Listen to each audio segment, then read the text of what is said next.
Hello, and welcome to the second episode of Cooperative Conversations. This is Caroline Savery, and I'm here with a very special guest, Lisa Stolarski. Lisa is a cooperative developer who lives in Detroit, Michigan, and works with a company called Cooperation Group.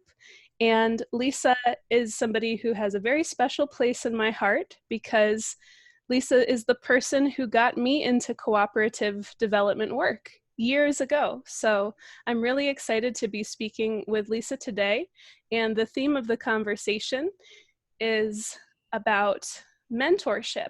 Mentorship in the context of cooperative development and the cooperative movement. So big warm welcome to Lisa. Thank you very much, Caroline. That was very kind. I hear some birdsong in the background. Are you on your porch in Detroit? I am. Actually, I live in a little borough that is not Detroit. It's surrounded by Detroit, except for about maybe 100 yards or so where we border another little town called Hamtramck that's also surrounded by Detroit. The town I live in is called Highland Park, and it is where Ford Motor Company built the first ever continually moving assembly line.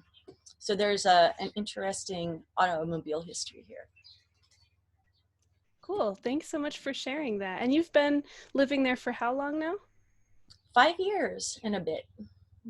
Nice. And before that, you lived in Pittsburgh, Pennsylvania, which is where I also lived for many years and where we met. Absolutely. Would you mind sharing the story from your perspective of how we ended up coming together and how you brought me into the cooperative development work that you were doing? I won't, Sure. if you don't mind. Yeah. Of course. As I recall, I knew you from the food co-op in Pittsburgh, East End Food Co-op, and like I'm not sure if that's the first time I met you, but you were in other collectives and things, and but generally that group of people, the people who frequented the food co-op, and in Pittsburgh we used to have this festival in the park, which Peaceburg, I think it was the Peaceburg thing. You remember with the we would have basically a Saturday full of lots of fun, and then everybody would get together and hold hands in a big circle at some point in the day, maybe more than one point in the day, and make expressions of peace and community. And at one of those gatherings, we got to talking about cooperatives, and I had a project that I could use some help on, and that was subcontracted from Keystone Development Center, and that project was developing a buying club in a neighborhood called Hazelwood. So you took over a good portion of that project and did a fantastic job. I mean, the resources and materials that you made for that were astonishingly good, and so the clients were pleased. I was pleased, and unfortunately, there wasn't at that time a lot of room in Keystone Development Center itself for people to work, and so we didn't both end up working there. In fact, I moved on not long after that to work in Washington. But you went to some trainings after that, got Cooperation Works training, and started to create your own connections and your own relationships in the co-op world. Yeah, thank you. That's a great recounting of it. That is how I remember it as well. But I also want to share, I remember some specifics from that first conversation where I just knew of you, right? We were acquainted in some of the same circles. but at the time, so I had been with Freeride, the bicycle collective that was run on a consensus decision-making basis and was all horizontal, for a few years. And I had um, just returned from a road trip across the US where, out of my own fascination with best practices, what I would learn later is called best practices. I was just really fascinated with what makes co-ops, or specifically collectives at the time, and there's just a subtle distinction between the two, between collective and co-op, mostly of formality, right? But I was really fascinated with what makes them work or fail, what makes them feel empowering to be a part of or disempowering to be a Yes. part of. And so I was visiting with all these collectives all across the country that were listed in the back of the Slingshot journal, the Slingshot planner, right? And so I just was collecting these interviews and trying to study for patterns because I was personally fascinated. And so I think you had either caught wind of that or you just were aware of my activity in Freeride and in other collectives throughout Pittsburgh. And you took me aside and you said, you seem to be interested in collectives or cooperatives in general, Mm-hmm. right? Not just your cooperative or your collective. And I said, yeah, I'm really interested. And then you said, have you thought about a career in cooperative development? And Right. at the time I was like, what's that? Because it's kind of a niche kind of a thing, and at the time I had no idea that that there was such a thing as getting paid to help develop cooperatives. But when I learned that that was a thing, I was all in. Yeah. The idea of helping to have multiple co-ops happen in the world is incredibly exciting. Once you're actually in co-op development, how incredibly difficult it is to create a single co-op is rather daunting. It can be, and so I remember the first year or so that I was helping to develop co-ops, I believe I had about 20 different inquiries, about cooperatives, and I don't think any of them became cooperatives ultimately. And so I started to, um, you know, make some assessment tools and that kind of thing. But it can be very, very difficult struggle um, to help to have happen. Yeah, that's a really important part of the story, is that cooperatives are especially challenging to develop. I think particularly in this context in the United States and in various communities throughout the United States where co-ops are not widespread, they're not commonly understood or known. And so there's a lack of systematic supports for co-op development in those contexts. And that is cultural. It's also economic. There, lack of financial resources for co-ops, just lack of understanding for how to structurally support the development of co-ops. And we've seen a lot of efforts at progress coming from the foundation and nonprofit sector Right. toward, how do we create those integral supports for co-ops? But it is still an uphill challenge for sure. I've worked on many co-ops in my career, and most of them have not reached their full potential, have not fully succeeded. And that's just actually, it's normal when you look at small business development in general. Small businesses, as much as we value small business development in this country, culturally and socially and ethically, Yeah. most of them fail and co-ops are no exception. Right. So it was really interesting to me to learn that early on. Right. Um, Actually, once a co-op is established, and working in the way that co-ops are supposed to work, they actually have more longevity than other small businesses. It's just getting to that place, and especially like there are many, many different kinds of co-ops and many, many different um, uh, industries where they're in.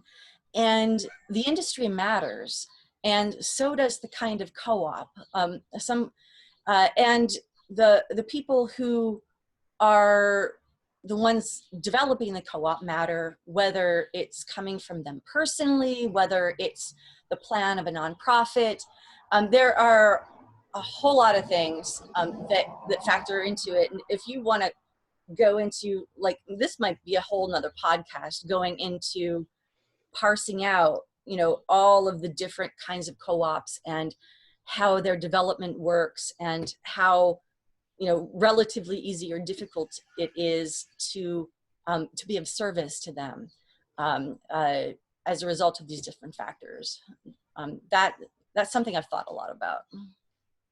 Yeah, I would love to hear more about it from your expertise and your analysis in that way. And yeah, and maybe that is another podcast. There's certainly much more that I want to dive into with you than just this topic. But yeah, I so in my own story of how you acted as a mentor to me, you were very hands-on and encouraging, and you showed me the ropes, things that I wouldn't have known how to go about doing early on in my career. For example, you advised about how there's these national conferences and there's these trainings at the national level, and that's really where to go to Yeah. plug into knowledge and resources. And you taught me about that there are scholarships available, especially for young people getting into that work, and that, you know, there's the greatest resource to a co-op developer is other co-op developers, right? And the strong, what's that? Definitely. Yeah. Definitely. The strong ethic that's there in the cooperative movement of sharing information, sharing resources. Cooperation among cooperatives is principle 6, but you also see it among the co-op developers as well.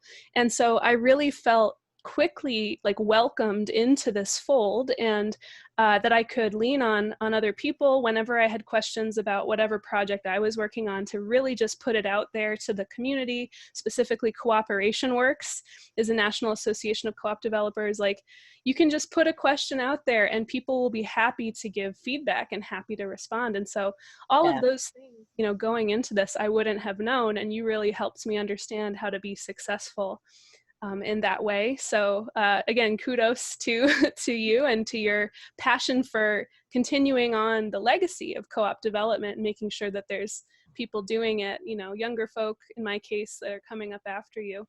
And Mhm. so, yeah, I would invite you to comment on that if you wish, but then I also want to ask about your story with mentorship. How did you get into co-op development, and was there anyone that mentored you, or have you seen mentorship happening in the co-op movement that you really, you know, that really impressed upon you? It was a few years before I had a mentor that I was interested in co-ops. I was on the board of the East End Food Co-op.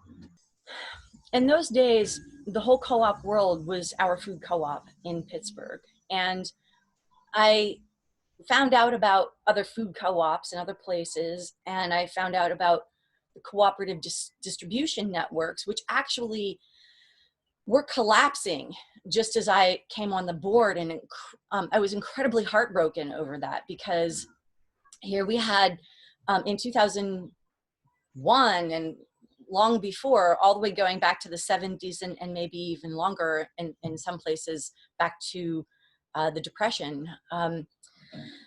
We had food distribution systems that were wholesalers cooperatively owned by the cooperative retailers.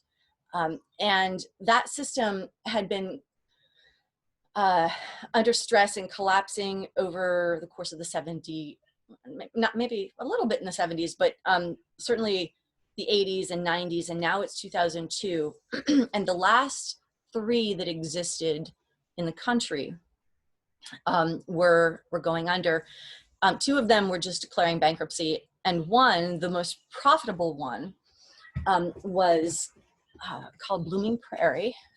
And Blooming Prairie was being bought by the distributor for Whole Foods, which is called UNFI, which now actually has pretty much a monopoly on the natural foods distribution market. I mean, they are the only game in town. I mean, there are some, you know, there's Frontier if you want to get herbs and spices and that kind of thing. And there are some smaller regional distributions of specific things, but not a, you know, we carry multiple kinds of organic groceries. And certainly not that relationship co-op to co-op. So back in the old days of food co-ops, you know, we used to say from farm to fork, you know, you could do everything with a cooperative farm, cooperative distribution, cooperative store, and you're a member of your cooperative. And so that dream, you know, because I guess I'm maybe a hippie born too late or something, you know, that dream was dying as I was coming onto the board of my food co-op. What sent me down that rabbit hole?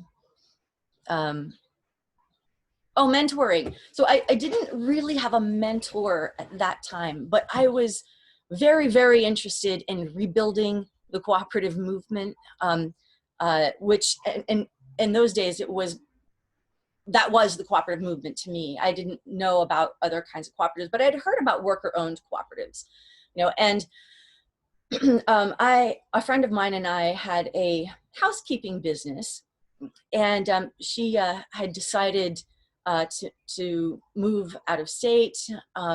She moved out of, and you know, people had asked us a lot, you know, can we work with you and do some housekeeping? And but we, you know, between the two of us, we had just enough business to be full-time. And sometimes we had a little bit of extra work, but anyway, when she moved away, I couldn't clean all those houses myself. So I called everybody who had ever asked if they wanted to, you know, if we wanted help with cleaning, and asked them if they wanted to do a worker co-op owned by the housekeepers.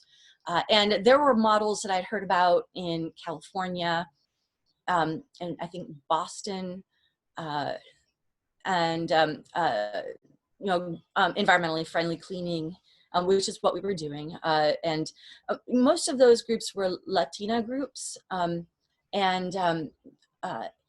in various capacities, they had a facilitator who was helping them. I wasn't a facilitator.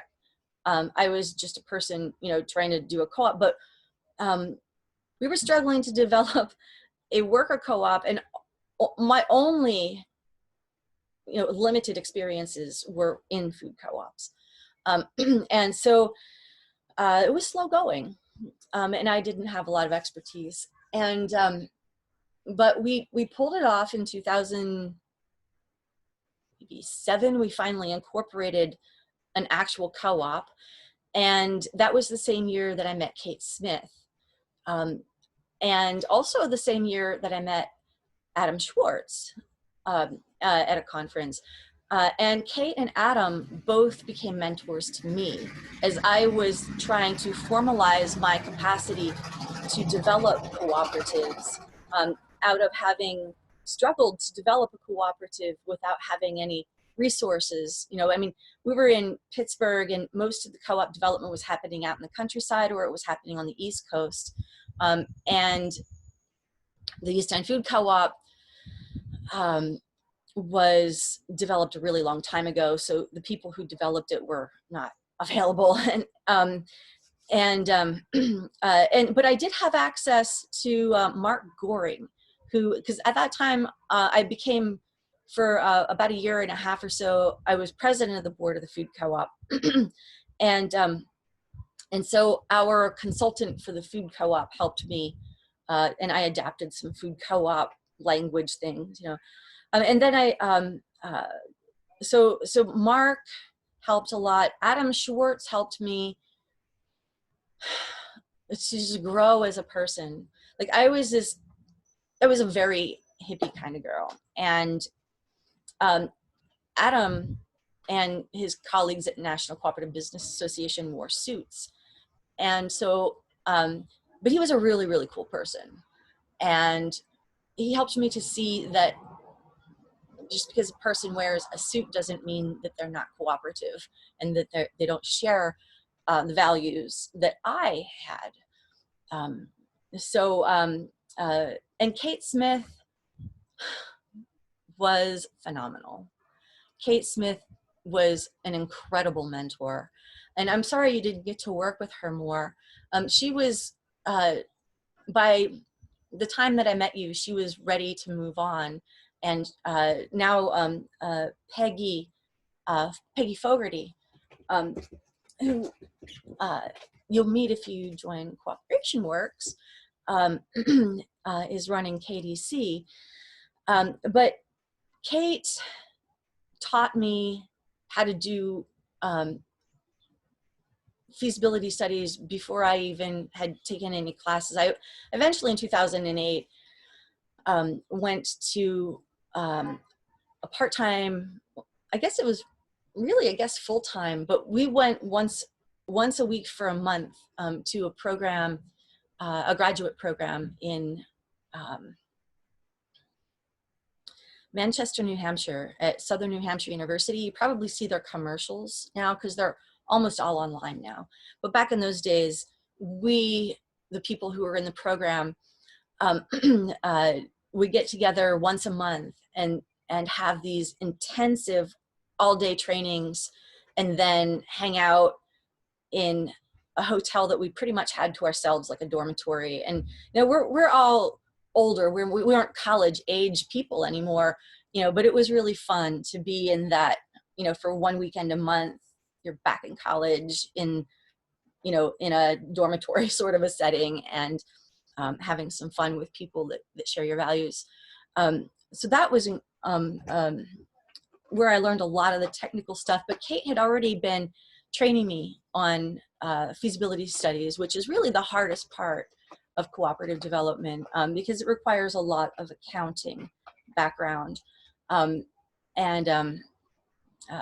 Yeah, so, and Kate was just a great friend too. You know, she was a very approachable, kind person. And I remember we would be at conferences, you know, and I'd be so excited. I'd be like, Kate, you know, so-and-so wants to go out after, you know, this session, and you should come out with us. And Kate would be like, oh, I got up at 5:30, I know. And so she'd be like, I'm gonna take a pass on that. And so now I'm at that place where I don't get up at 5:30, but I don't need to go out and party with co-op people anymore like I used to. Yeah, and so you mentioned Keystone Development Center, or KDC, and so I want to give some context for folks who might be listening around that. So when I first got into co-op development with you, one of the things I learned is that funding to do cooperative development largely comes through the Rural Cooperative Development Grant of the Farm Bill every year, the USDA. And that funds centers across the nation in different like regional hubs. So Keystone Development Center served the Mid-Atlantic region. Rocky Mountain Farmers Union Cooperative Development Center serves the Rocky Mountain region. They each have 3 states that they cover, right? And so it's dependent on how much demand there is in different regions, but like, yeah, that's a normative model for how co-op development has looked for many generations in this country. It's only been since the early 90s that the RCDG provided technical assistance funding. So basically to subsidize technical assistance primarily for farmers and rural people. There were cooperatives and people developing cooperatives before that. And how the development happened was a little different. It was more almost like Farmers Union like, you know, so Rocky Mountain Farmers Union could probably tell you a lot more about that than me. Thank you. Yeah, so in that context, rural cooperative development had an opportunity to receive grant-funded technical assistance. And there really wasn't the same set of resources to do urban cooperative development for, you know, worker co-ops and for communities that could really benefit from the economic empowerment that comes along with cooperative models. And that was something that I, you know, really wanted to focus in. I wanted to focus in urban cooperative development, but there wasn't always the resources. So over the years, it was a spotty experience of being able to do that work and being funded for it. And nowadays, that's mostly coming from out of foundations that have a vested interest in like developing a solidarity economy locally, where it's in order to keep, you know, money circulating locally and to stop the leakage of money leaving the community. So anyway, I wanted to invite you to speak on, given the limited or the different circumstances, the limited set of resources in urban cooperative development. And I know that you have primarily worked, especially since moving to Detroit, with urban cooperative development. What are your thoughts on the role that mentorship can play in that context? And what does it look like to be mentoring and playing kind of a leadership role in terms of supporting from the grassroots development of urban cooperative development? Yeah, that that is a very good question. So urban cooperative development funding has been the nut to crack for the past 30 years in cooperative development. Now, the thing is that most people who are forming a cooperative, especially a worker-owned cooperative, don't have the money to just flat out pay someone that would ultimately equal a livable wage, you know, to do feasibility and other kinds of board consulting, that sort of stuff. So we originally, well, what I originally trying to tackle that issue as I was finishing up my degree at Southern New Hampshire University. That was the nut I was trying to crack for my thesis. And so I got a bunch of people together to talk about that. And we ultimately, out of that came the idea of creating an urban cooperative development funding stream through one of the other federal departments, so that it would just be similar to the RCDG, you know. And there are a few different programs in the rural, like the disadvantaged farmers grant. There are a few programs in the rural, the Department of Agriculture, but we couldn't put ours in the Department of Agriculture because they are confined to only doing things in rural places. So we were looking for another department, and we actually wrote a bill. It was sponsored by a Philadelphia congressman, and so I spent about 2.5 years with Cooperation Works working on that. Congress changed, you know, like we were working on this in 2010, 2011, 2012. It was introduced right as the Republicans regained a majority in the House of Representatives, in Congress across the board. And so they just weren't trying to pass bills for any kind of development coming from Chaka Fatah from Philadelphia and his band of hippies. So that was one way that we tried to do urban cooperative development funding. I actually think that the program that you put together, I did look at that briefly. It's the Prosperity Pact. Oh no, that's not it. Oh, the Plenty Pact. Plenty Pact, that's right, the Plenty Pact. I think that's probably one of the best things that I've seen. After figuring out that federal funding wasn't going to be on the table, a lot of cooperative developers started to go with, you know, two different directions. Some went with, well, let's talk to cities, and some went with, let's talk to foundations. And there are various, many different programs doing urban cooperative development based on cities and foundations. And the problem with that is very piecemeal. It's very much about who you know, and, you know, people who get grants or you tend to be people who have already gotten grants. So there's a lot of, you know, funding people who are actually not a part of the cooperative movement to do things, you know, that, you know, it happened in Texas, actually.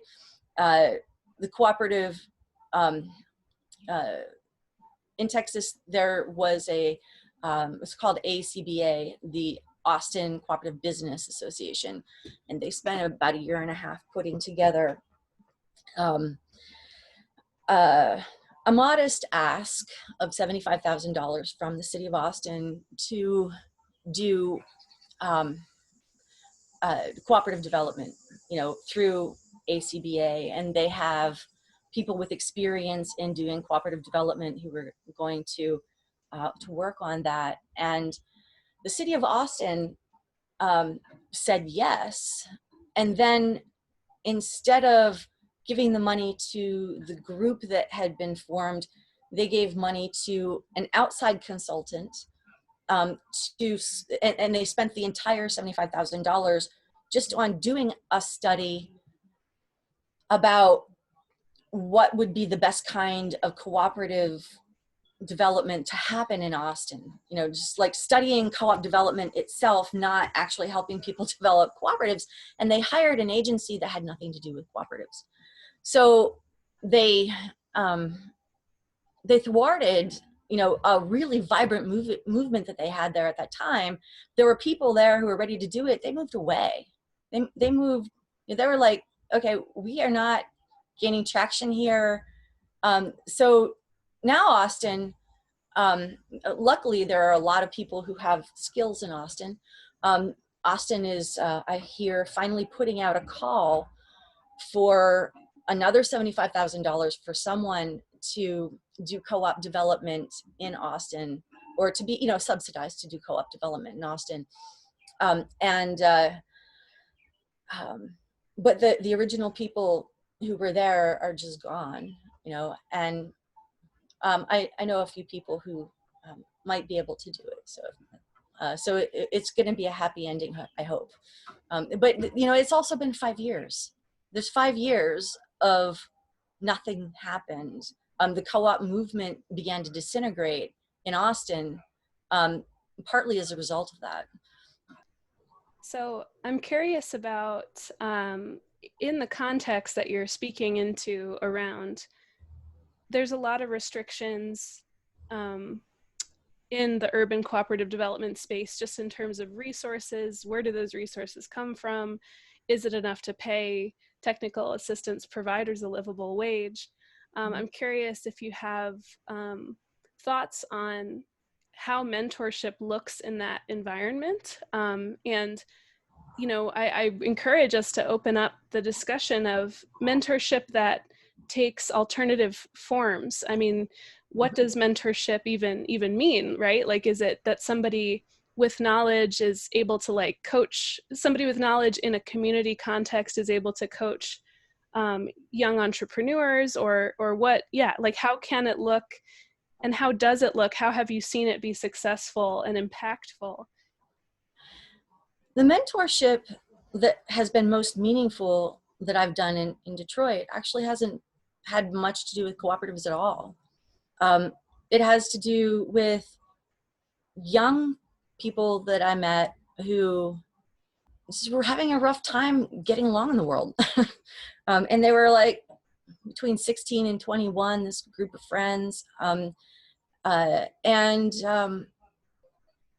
helping to navigate things like, how do you get your driver's license? You know, and then there are barriers in Detroit if you're a young person to getting a driver's license. For instance, one person who I helped to get, who actually, since they shut it down, They shut down the Secretary of State. We haven't been back. So I don't think he has his license yet. One person I was helping with that had a bad driving record because somebody stole his ID and got like a ticket or something, and pretended to be him, and so and so he has to pay like all these fines for something that he didn't do. And how do you navigate something like that when you're 20, 22 years old, and you don't know the first thing about how to get a driver's license, so I've been like just multiple trips to the DMV and going to court over stuff like that. That's what more what mentorship looks like for me now, because the people who have gravitated toward my energy are people who co-ops aren't what they're looking for. They're really looking for a person who maybe would just know something a little bit different than what their parents know, but who's maybe the same age as their parents. Like their parents have this set of skills, but how do I navigate bureaucracy is not their forte. Not everyone's forte. So I've been doing a lot of that kind of thing. And it's been really rewarding, actually. I love these kids to death, and they're not kids anymore. I've been doing this since 2013, so they're young adults now.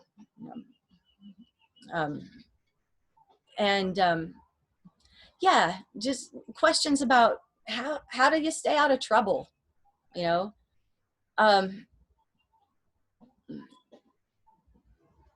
One time, a really, really long time ago, I saw two of the young men who I started mentoring these guys at a church.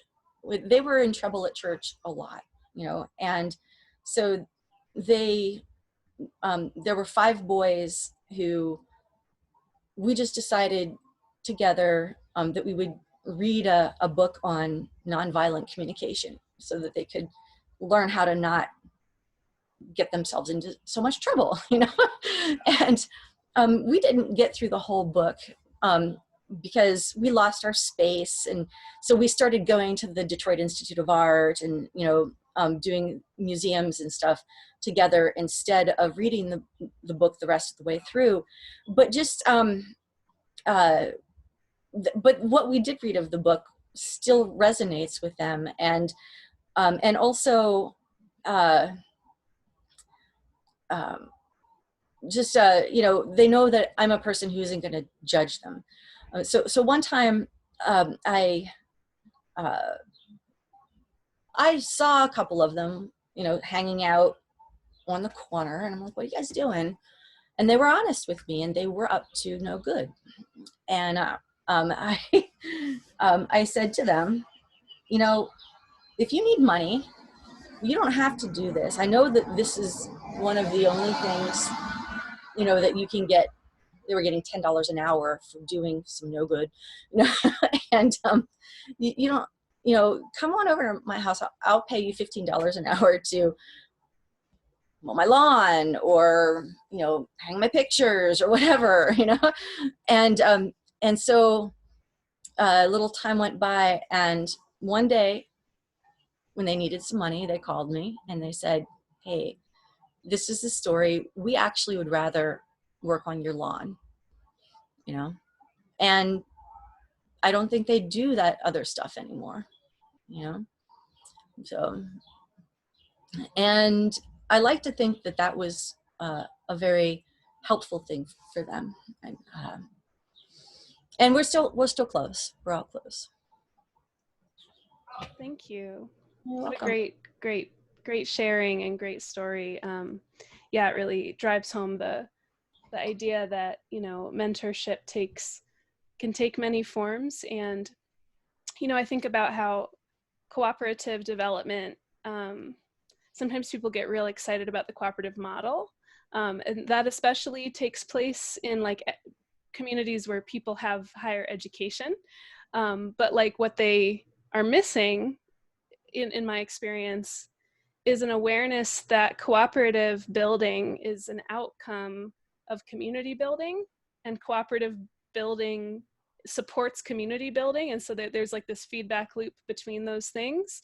And community building, you know, there's also a need to build education, information, training, awareness, just like what the possibilities are and Yeah. how could the world look a little different than we've ever known or seen, or can we, you know, how do we imagine something different for ourselves, and then learn about the models that are available to enact that. I want to note that on your Zoom profile, your name shows up as Antique Touring. All right. So I have some questions about Antique Touring. Antique Touring is a business that you began with the goal, from my understanding, of building it into a worker cooperative and then transitioning ownership of the worker cooperative to the members, to the worker members, and specifically the mission was around creating jobs that were good jobs, you know, and in the context of a worker cooperative for people who had less access to good jobs, people who would be struggling to obtain and hold on to good jobs in the city. And so, yeah, to me, that when you explained that model to me, it really felt something like mentorship, where you're building, you're using your skill set and your knowledge to build something that then becomes an asset to the community that's beyond just yourself, right? So I was wondering if you could tell us more about how this idea came about and what you've done so far to build Antique Touring.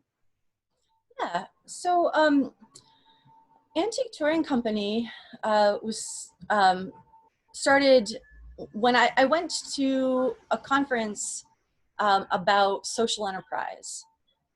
And out of that conference, I was a part of a business plan competition for social enterprise. And the social enterprise that I imagined was a business that would be what we call a build and recruit co-op. So you build a business, you recruit people into the business to work, to be the workers, and you train them on the job. And then when the workers seem ready, you know, to actually, they can handle this business without you, then you sell them the business, basically for what you have in it. You know, you don't want to try to, but over time, you know, so they would acquire a little bit of stock, you know, and over, like, say 5 years, you know, 20% over 5 years, so that they can continue to work, and that can be just a small deduction from wages, and your you recoup, you know, what you've got in the business. And so that is the cooperative model for Antique Touring Company. So a couple of problems that I ran into were that the model needs to scale in order to be profitable.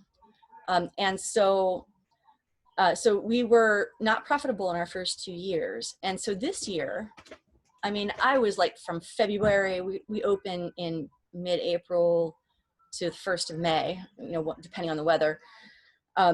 We were like pouring into growing this business when we got the quarantine orders. And so. Could you describe what the business does? Oh yeah, of course. And so, so this is another thing. A lot of the worker co-ops that are created are co-ops where on the job, it's just not that much fun. You know, like housekeeping isn't that much fun.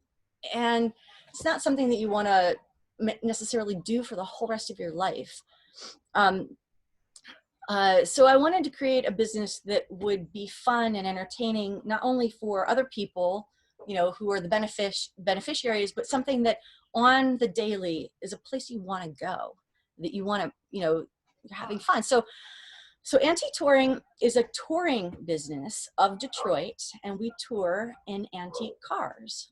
We have two Model A Fords, and each one of them can seat 5 people, including the driver. Um, they're both 4 doors. One of them is a convertible, or what we call an open car, really. A convertible actually has glass windows, but that's a technicality.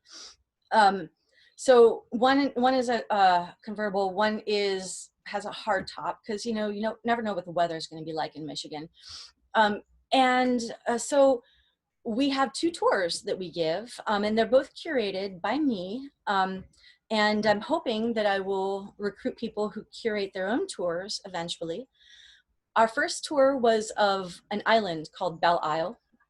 And it's been an island park in the middle of the Detroit River, owned by the city since 1880. And right now, the state, because of, you guys probably remember a few years ago, Detroit had a bankruptcy. So during the bankruptcy, the state agreed to run the park for 30 years. And that would take the cost of running the park away from the city. And so now it's a state-run park, but the island is still owned by the city. And I like to point that out, because a lot of people just say, oh, the state took it over, or, it now belongs to the state, and that's not true. There are some incredible buildings on this island, and the most elaborate fountain that you will ever see. It's called the Scott Fountain.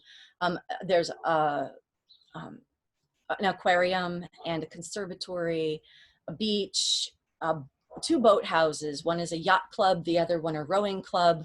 And all of these institutions and other institutions that are on the island have a lot of history.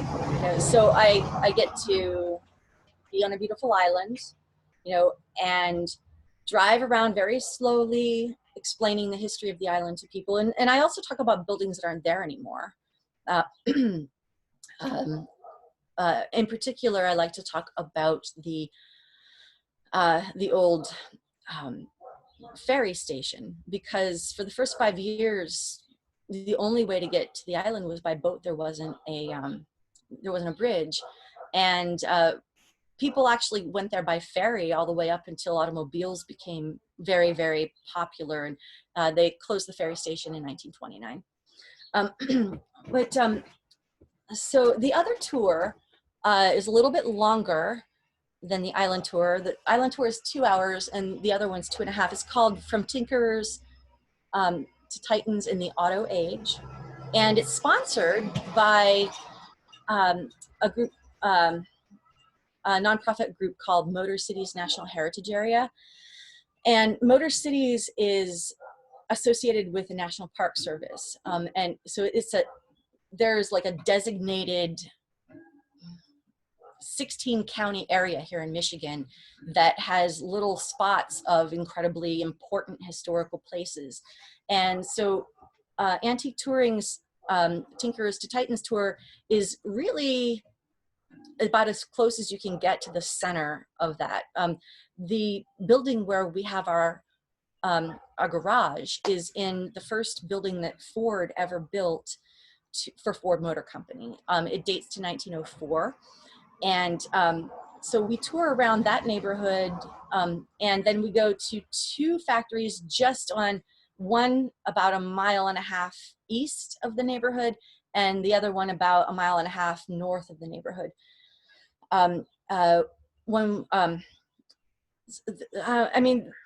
This neighborhood is now a small industrial center that is pretty run down, to be quite honest. Many abandoned factory buildings, but small ones. And then we go to look at the abandoned Packard plant. And the Packard plant is east of the city. It was the first steel reinforced concrete factory that was ever built. And if you ever look at old factory buildings, if you see the ones that look like they're made of Legos, because they're all just like this big square window, another big square window, another big square window, those are steel reinforced concrete. And that was a huge improvement over previous factory design. It let in more light, and it was a much stronger building. And it also allowed for continual floor space. You didn't have to have load-bearing walls that would hold up the structure on the interior of the building. They were just pillars. So this was a precursor to being able to do an assembly line, like a continually moving assembly line. You had to first have a building that would be big enough and spacious enough and have enough light in this big space, you know, to be able to do a big assembly line operation. Well, that was accomplished by Ford. To the north of the city, Ford built the Highland Park plant, which was completed in 1910, like January 1st, 1910, was when they moved in. And and that building, by 1913, was the building where the first continually moving assembly line was built. So all of the prosperity of the 20th century, and also the culture of waste, you know, that goes along with that needing to continually manufacture in order to continually make the profits, all of that began here in Highland Park, just about 1.5 miles north of Ford's original little plant, at the Highland Park plant. So we taught, so we go, I mean, that was like a tiny little snippet, but the tour goes into a lot more detail, obviously, of the entire landscape and who did what, and and it ends, and so I try to, for the most part, tell the story from beginning, you know, through time, but it ends at the General Motors headquarters, the old General Motors headquarters, which was built in 1922, and across the street is the Fisher Building, which was a part of General Motors at the time it was built, which is a building that you can walk through, that was completed in 1928 and is the most ornate, elaborate, like Paris has nothing on this building kind of building, right? And so that's the last place that you walk through. People out, that's where people get out of that tour and they walk through the building, and I pick them up on the other side so they can see this incredible Art Deco interior. And you know, what the titans of the auto industry, you know, what their wealth could buy before the stock market crash of 29.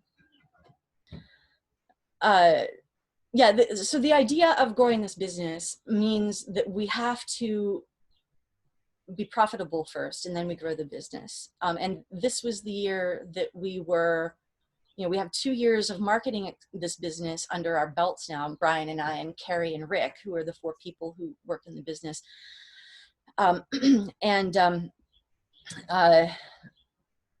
So we were all over it for this year, and now we have to hopefully execute the same plan for next year. Hopefully COVID-19 will be over with. We can't operate this year at all because our insurance is so expensive that, and we have to pay for a whole year's insurance no matter what. Like, the travel insurance does not go down in January when our cars don't move, because business insurance is like that. We can't afford to do a half season. You know, we need to be profitable. We need a season that starts as soon as the weather turns good and ends on the 31st of October. That's the story so far of Antique Touring, and tune in next year. I will tell you more.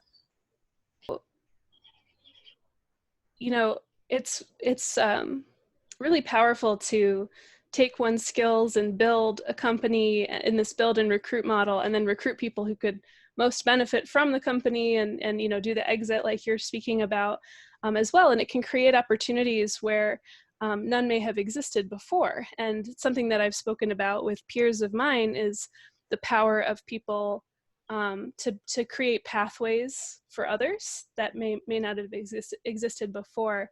And so there's obviously a need right now to involve more young people and people of color in the cooperative movement. And there's a real need, especially given the way the economy is flagging and disintegrating around COVID-19. Like, there's a need to involve more people in the co-op movement generally. And so I'm curious, what are your thoughts on how we can practice mentorship in an anti-oppression framework in a way that would be successful across differences in age or background, including class background or race or gender? Yeah, what are your thoughts on that? It's tricky to just say, well, I want to mentor people who don't look like me. You can't just go do that. You know, people will be like, who are you, crazy lady? You know, why, that is, and I have been called this white savior idea, right? I have something that would be good for you, so let me give it to you. And I learned that lesson when I first moved here, that I needed to slow way the F down, because, I was trying to give something to people who that's not what they were asking for. And sometimes when people were asking for it, they were asking for something besides my services. They were asking to be trained to do it themselves. And there was no capacity, except for in the nonprofit world, for me to be paid to do that. And I did a few nonprofit gigs, here in Detroit. And what I learned about having the nonprofit be an intermediary, so that, not my nonprofit, but the nonprofit, a different nonprofit, like a umbrella nonprofit that wants to start co-ops and hires us as expert, means that they're recruiting people who just really want a job, and they don't care what kind, and so it's not the co-op that they're interested in. They're interested in the job, and they don't understand why they have to go to all these classes and why they have to learn this and that. And so the model for the cooperative model that we call a co-op academy doesn't really seem to work when people are, like, quite literally going to be choosing between, pick my kid up at school and make sure he has something to eat right now, because I just worked all day and my kid was, somewhere at school or doing something, after school, or come to a class and learn about board development.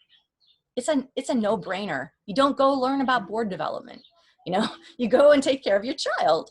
And so there are formalities in the co-op structure that don't work in a setting where people are having their main concern is, how they're going to get through this day and the next day and the next day and the next day. And so they're like, sure, nonprofit, we're going to do it your way. Well, this is what you want to do, we'll do it. But there isn't a commitment to that by them. And why should there be? And so I decided that I just didn't want to do that anymore. And I wasn't getting paid any other way.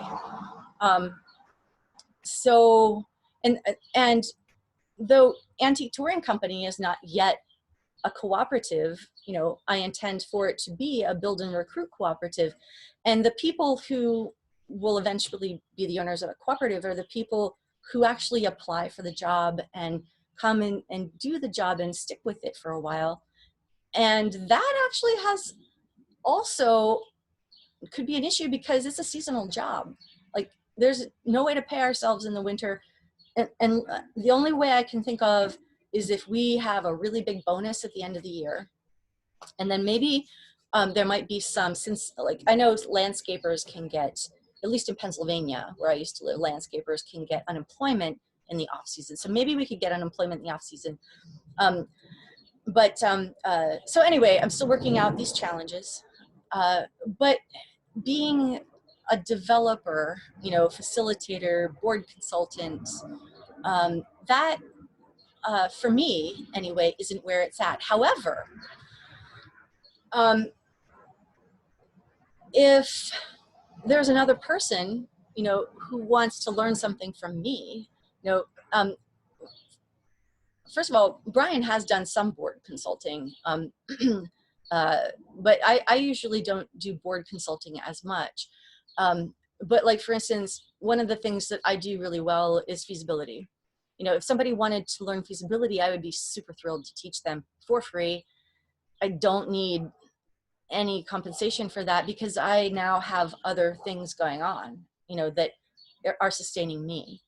And so I have tried a few times to get people interested in, you know, letting me teach them the feasibility, and it doesn't, I haven't had any really serious takers so far, so that's okay. Yeah, thank you. Yeah, it brings home the point that, you know, mentorship and providing direct relationship and training and information and guidance to somebody doesn't have to fit into a cooperative development context, but it can feed the streams of, you know, developing more cooperators who then go on to build great things. And that's something I'm really passionate about, is developing just a kind of a base knowledge and base language around cooperation methods and solidarity economy, and cooperatives as an extension of solidarity practices in economic practices. And so building cooperators, building people who have the capacities and the knowledge embodied to, you know, lend to the creation of successful co-ops. To me, that's a really important praxis. That's how I try to approach what I do. I developed a curriculum that was largely based on and inspired by the Traveling Cooperative Institute's curriculum. And, you know, From the 30s? I'm sorry? From the 30s? No, from recently, the Emily Lippold Cheney Oh, created. okay. Yeah. Hers might have been inspired by I remember somebody had a traveling something or another that was inspired by the rural electric cooperatives the traveling cooperative show. You know? Oh. And I'll tell you about that some other time. It was, you know, because I can get deep into the history stuff. So cool. Yeah, no, based on that curriculum called Collecting Ourselves, which came out of North Country Cooperative Foundation, I think funded it, and the development of the curriculum, the formalization of ongoing education activities under the Chris Olson Traveling Cooperative Institute model for many years. And there was a Train the Trainers on that curriculum in 2016 in Minneapolis. And I went to that, and I brought it back to Denver, back to Colorado, and became very active in organizing a Colorado version of the Traveling Cooperative Institute, where we went to towns in New Mexico and Colorado.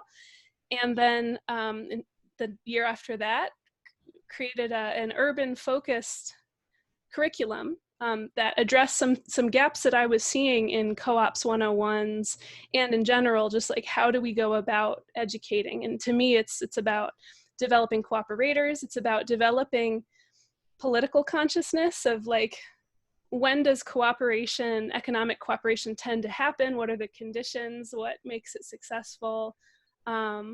Because co-ops obviously have to exist and compete in a capitalist framework, right?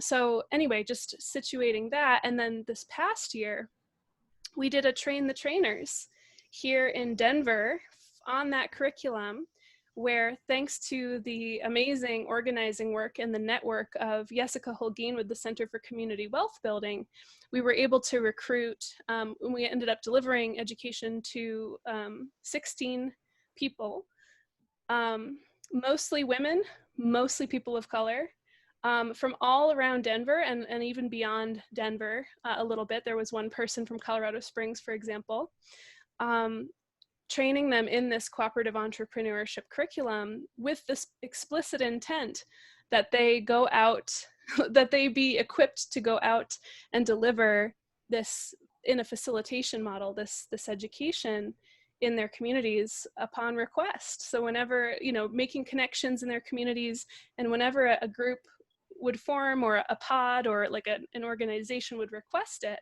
they would be able to go and do that, and they would get funding for that from a nonprofit source. And so the idea being that we really disseminate and situate capacities for cooperative education, like in the communities, right? And so it's not just coming from this like one expert, this like, this one educated, individual. And so that was part of a praxis, right? Part of a theory of change and an effort that I have held for a long time, and that you've helped inspire, and also that Jessica Holguin holds as well. And so we worked together on that project. But that's just Really the beginning. That was last year, and who knows what happens next. But that's fantastic.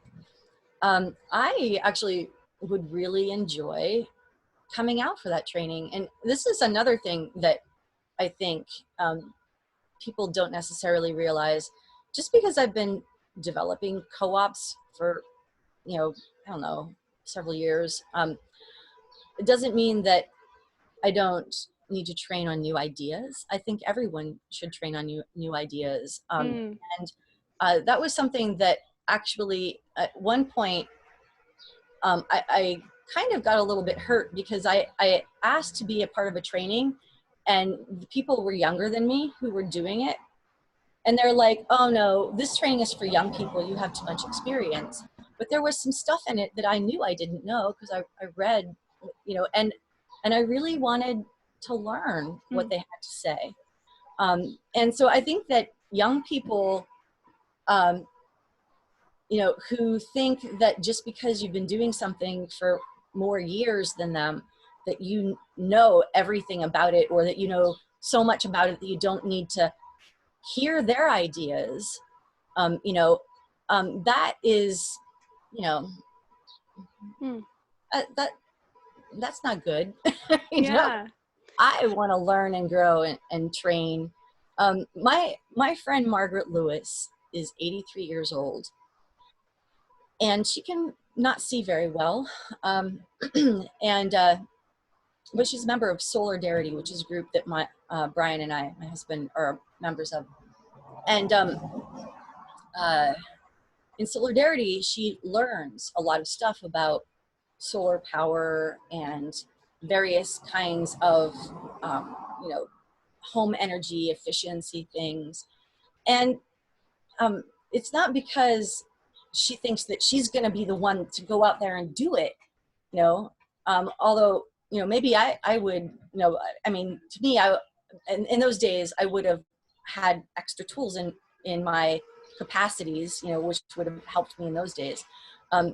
But just for the very sake of learning, she just wants to know about these things and to learn and to continually grow. And so I think that is actually the most beautiful thing about our friendship, Caroline. I might have started out, as in a mentor role for you, but we're friends. And I have so many things to learn from you. And I have in the past learned some really important things from you. Do you remember when we went to, what his book? The fellow who was inspired by Thich Nhat Hanh when he was in prison. Do you remember his name? We went to Fleet Mall. Fleet Mall. That's right. We went. And we learned about the concept of radical responsibility. I have used that. Like I probably, maybe not every day, but not a week goes by that I don't think about radical responsibility and what it means. And that, again, is a whole nother podcast. But I would never have had that growth in my own person, had I not known you and you hadn't shared that with me. And so I want to just make sure that mentor is the word for when we do this, when older people share their information and knowledge with younger people. But it actually is a free-flowing two-way street. Yeah, I think it's really important to highlight that mentorship at its best is really about building relationship. And relationships are what transform communities, transform possibilities, transform people's lives because of that give and take and exposure to new information. I totally agree with you that mentorship, to frame it too strictly, like, oh, knowledge and information and resources only flows in one direction, isn't quite accurate, certainly not in anti-oppression models. One of the things that has fed my co-op development career in really interesting ways is that prior to getting involved in this career path, I had been trained to provide anti-oppression based education in a bicycle collective context. So teaching bike mechanics to everybody, to the public, to adults, to youth, to women with their children. So in that context, like one of the techniques that I was taught in order to teach bicycle mechanics in a non-oppressive way or an anti-oppressive way is to be really honest and direct in communication, including if I didn't know something, I didn't have to pretend to be an expert. I didn't have to feel threatened by not knowing. We were equals in a learning process. And so if somebody was like, hey, I want to know how to do this, but you don't know how to do it, I would say, that's right. Like, let's look that up together. Let's look that up together is the phrase that's so disarming, because people come in with a student-teacher expectation, a hierarchical expectation. And to say, like, no, I'm just facilitating a learning process, so I'm in this with you. And if there's something you don't know, I'm a partner to you in getting that knowledge, getting that issue resolved. And so I just wanted to share that because it really speaks to the same theme that we're investigating here, that we can be partners in our empowerment processes, partners in our learning processes, partners and equals, even when there's different things that we are learning from each other. There can still be equity in that container, for sure. Yeah. Yeah. Great. Any final thoughts about this theme, or just about anything else that has come up in this conversation on co-op development and mentorship before we close out? Well, I know I haven't been doing a lot of co-op development lately, except for the little bit that goes into antique touring that is way pre-co-op. But I still am interested in learning. So the next time you do an online training, the one that you had just described, that Jessica and you did, that was inspired by Emily Lippold-Cheney. Would you? I'd really like to be a part of that. Great, thank you for sharing that. And likewise, it's very much on my mind to follow up with your offer about teaching how to conduct feasibility studies, because Oh, that is it's a known gap in the technical assistance space here, working at the grassroots, at least like I do, in the cooperative development world here in this region. And I know of some talented, potential like co-op developers or people who are really interested to go into that space, at least to explore it, who might take those lessons. And so what I was thinking is, rather than just me saying, oh, hey, Lisa, I'd like to learn that, I'm now conceiving of it like, well, what if we could convene 2 or 3 or 4 people also who want to absorb those skills and knowledge so that we can actually build capacity to deliver those yeah, services locally. And then that becomes a business development activity unto itself, which is so fun and exciting. So if you are yeah. willing, we could also look at obtaining some funding for that as well, so that you don't have to just give your knowledge away, although that's also wonderful. So we haven't talked enough actually about the what do we call it? I'm sorry. I want to say prosperity, but it's not. Plenty packed, plenty Plenty packed. Pact. Yeah.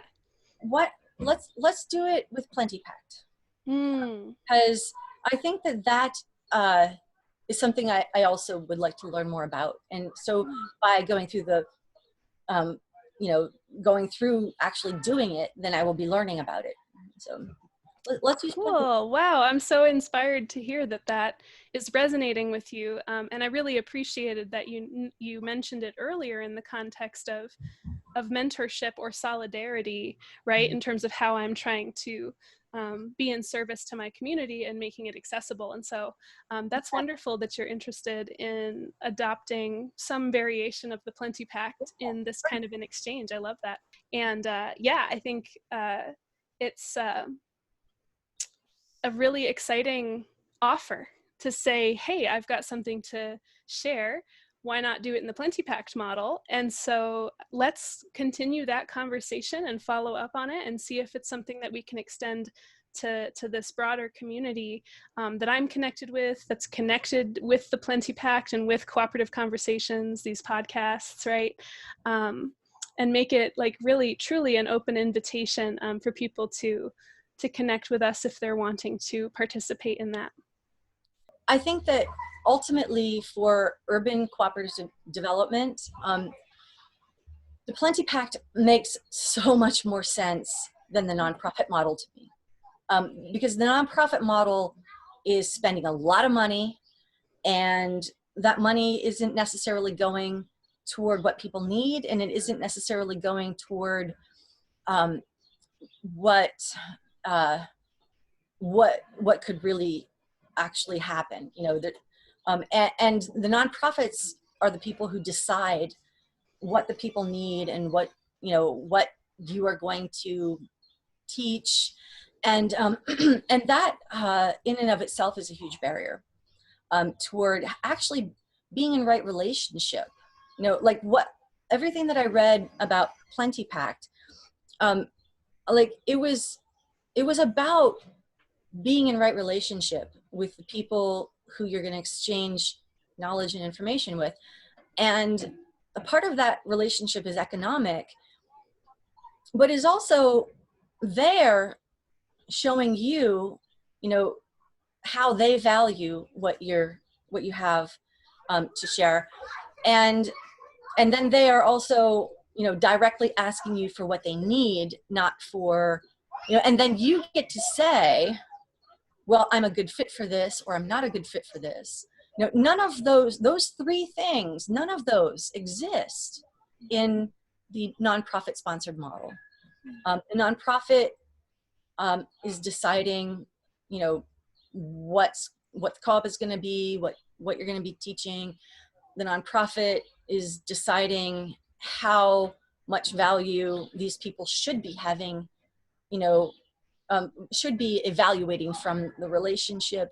It puts the person who's doing the development in a position where they can't be terribly as immediately responsive, to the people And it just creates a structure that doesn't really need to be there. So I think Plenty Packed is probably in the long run a much more sustainable way of doing urban cooperative development. Thank you. It's really exciting to hear your perspective on it. And so far, it's not clear whether the design of the model is self-sustaining, in like just within itself, in terms of the relationships formed, the exchanges, the financial aspect of the exchange as well.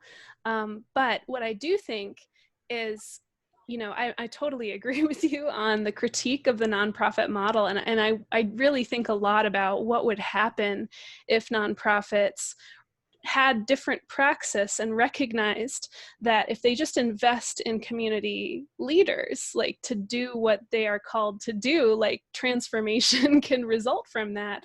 And so if there was some opportunity for subsidization, sponsorship, partial sponsorship, so that, I don't actually go under financially, like so that my business doesn't fail because I'm delivering services under a Plenty Packed model, right?